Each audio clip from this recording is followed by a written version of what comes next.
In 1918, Germany threatened to execute any American soldier caught carrying one specific weapon, a simple pump-action shotgun.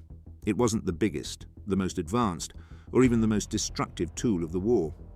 While soldiers were expected to fear machine guns ripping across no man's land or poison gas creeping through the trenches, what truly unnerved German troops was this American shotgun. This is the story of the trench shotgun, why it was so effective and why German soldiers came to dread it. By 1917, the Western Front had devolved into a nightmare of mud, barbed wire, and fortified trenches.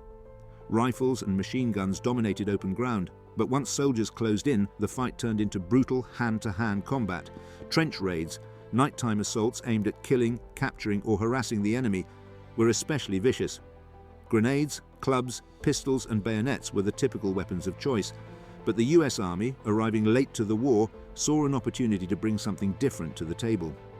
General John J. Pershing, commander of the American Expeditionary Forces, understood that his men needed a weapon optimized for close-quarters combat, one that could sweep through a trench faster than a rifle or revolver ever could. And that's where the shotgun came in. The push for a trench-ready shotgun gained momentum in 1917, when William G. Eager, a mechanical engineer from Georgia, submitted a proposal to adapt civilian shotguns for combat. His idea aligned with the US Army's ongoing search for effective close-quarters weapons, and with Winchester's expertise, it evolved into the modified Model 1897 trench gun. Unlike traditional sporting shotguns, this new trench gun had some key upgrades. First, a 20-inch barrel, short enough to maneuver in tight spaces. Second, a perforated heat shield so soldiers could grab the barrel without burning their hands after rapid fire. Third, a bayonet lug, allowing the same long blade used on the Springfield rifle to be fixed to the shotgun. And finally, sling swivels for carrying into combat. The result was a weapon that looked compact, rugged, and deadly. Soldiers quickly nicknamed it the trench broom, or trench sweeper. But what really set the Winchester 1897 apart was its ability to slamfire. Normally, with a pump-action shotgun, you'd chamber a round, aim, and then pull the trigger. With slamfire, all you had to do was hold the trigger down while pumping the action. Every time a new round cycled into the chamber, the gun fired automatically. That meant a trained soldier could empty all 6 shells in just a few seconds. The shotgun accommodated 6 shells, 1 chambered, quote, in the spout, and 5 in its magazine. Each shell was loaded with 9 pellets of double-aught buckshot. Each pellet measured about .33 caliber, roughly the same size as a 9mm bullet. Multiply that by 9 pellets per shell, and the firepower of each blast becomes clear. To a German soldier packed shoulder to shoulder in a trench, facing an American charging forward with a trench gun was pure devastation. The first major combat use of the trench shotgun came in April 1918, during the Battle of Seicheprey in France. American forces were thrown into heavy fighting against veteran German troops. The shotguns proved brutally effective, blasting through enemy positions at ranges where rifles were clumsy and bayonets too slow. American accounts later recalled the devastating effect of the trench gun, with one officer claiming that with every blast, quote, 3 or 4 Germans would go down. While anecdotal, such recollections highlight just how fearsome the weapon's reputation became among those who faced it. The psychological effect was as devastating as the physical.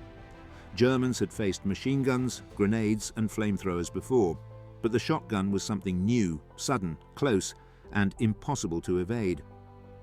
At Belleau Wood in June 1918, the trench guns again proved their worth.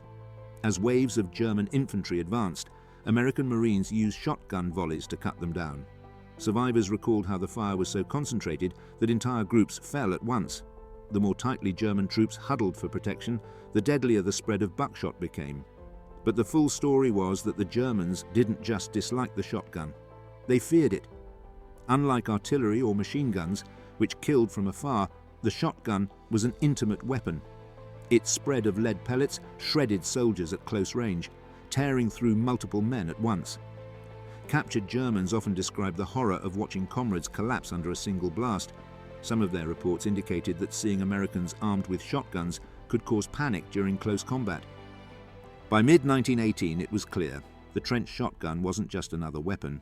It was a psychological terror, a tool of shock that disrupted the already fragile nerves of frontline troops. So, because of this, Germany's reaction went beyond the battlefield.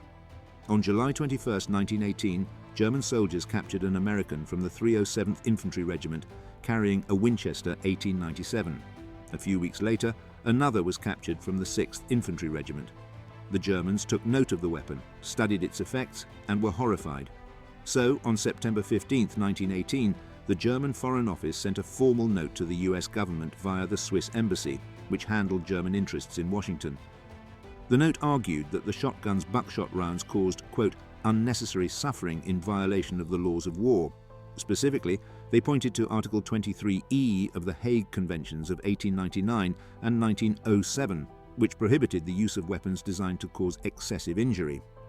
The protest went further, with Germany warning in a diplomatic note that any American soldier captured with a shotgun, or even shotgun ammunition, would face summary execution. In practice, however, no such executions were ever confirmed, and the threat appears to have remained purely diplomatic. This was more than legal wrangling. It was psychological warfare. The Germans wanted to frighten American troops out of carrying the weapon. But the effect was the opposite. The protest only highlighted how deeply the trench gun rattled German soldiers. So, how did America respond? Well, the US response came swiftly and decisively. Brigadier General Samuel T. Ansel, then the acting Judge Advocate General of the Army, issued a memorandum rejecting Germany's claims. First, he argued that the shotgun was no different in principle from weapons already in use. The pellets of buckshot were simply smaller projectiles fired in groups, no worse than fragments from artillery shells or shrapnel rounds that sprayed metal over wide areas. If Germany considered the shotgun illegal, then by the same logic, so were their own weapons. Second, the Americans pointed out Germany's hypocrisy. By 1918, Germany had pioneered poison gas attacks, introduced flamethrowers, and unleashed unrestricted submarine warfare. All of these caused horrific suffering. For them to suddenly claim the moral high ground over a 6-shot pump-action shotgun was, in the words of one US officer, quote, absurd. Finally, Washington issued a blunt warning. If Germany carried out its threat to execute captured Americans for carrying shotguns, the US would retaliate in kind against any German prisoners of war. And so, the Germans' protest went no further. No executions were ever carried out, and the shotgun, introduced late in the conflict, remained in service until the end of the war. But the protest itself spoke volumes. It wasn't that the shotgun killed more men than machine guns or artillery. In sheer numbers, those weapons far outweighed the trench gun's impact. What set it apart was the personal, brutal nature of its effect. A machine gun cut men down at a distance. Artillery obliterated faceless enemies. But the shotgun was used at close range, often in the claustrophobic darkness of a trench. German soldiers described bodies torn apart by buckshot, comrades collapsing instantly with no chance to fight back. It was intimate, shocking, and demoralizing.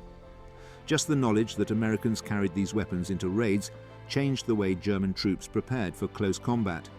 Looking deeper, Germany's protest wasn't purely about legality. There were practical reasons too. The shotgun was really effective in trench raids. Americans often used them during sudden night attacks, blasting through dugouts before defenders could react. It was believed to be good at countering grenades. Some accounts suggest soldiers attempted to shoot incoming grenades mid-air with shotguns, though this was not a widely reliable or standard tactic. And finally, Germany had nothing comparable in their arsenal.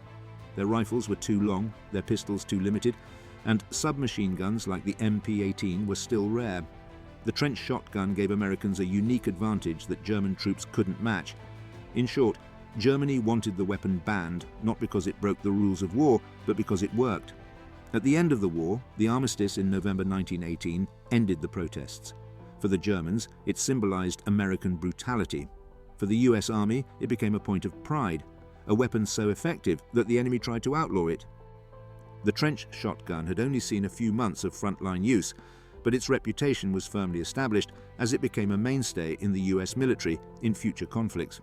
When World War II broke out 2 decades later, the US once again pulled the trench guns out of storage and put them back into service. Soldiers carried them through the jungles of the Pacific, clearing Japanese bunkers with blasts of buckshot. In the close-quarters fighting of island warfare, they were every bit as deadly as in the trenches of France. In Europe, American troops used them in urban combat, house-to-house fighting, where rifles were unwieldy and speed was survival. The shotgun also followed US soldiers into Korea and then into the steaming jungles of Vietnam, where the slam-firing trench guns became a favorite for patrols and ambushes. Even today, modernized versions of combat shotguns are still in service, used by the military and police for breaching doors and close combat. When we look back at the weapons of World War I, the trench shotgun might seem like a small footnote compared to the heavy artillery, the gas attacks, or the machine guns. But its legacy is unique, as it was the first and only time that a weapon so frightened the enemy that they tried to ban it entirely. Not poison gas, not flamethrowers, not artillery. A shotgun. That tells us something important. War is not only about how many men you can kill, it's also about the fear you inspire in your enemy. And in the chaos of the trenches, nothing terrified German soldiers quite like the sound of an American pump-action shotgun racking a new round, ready to fire again. The trench shotgun was brutal, simple, and effective, but more than anything, it was psychological. It showed how even a humble hunting gun, modified for war, could terrify an entire army. And that's why, more than a century later, it remains one of the most infamous weapons of World War I.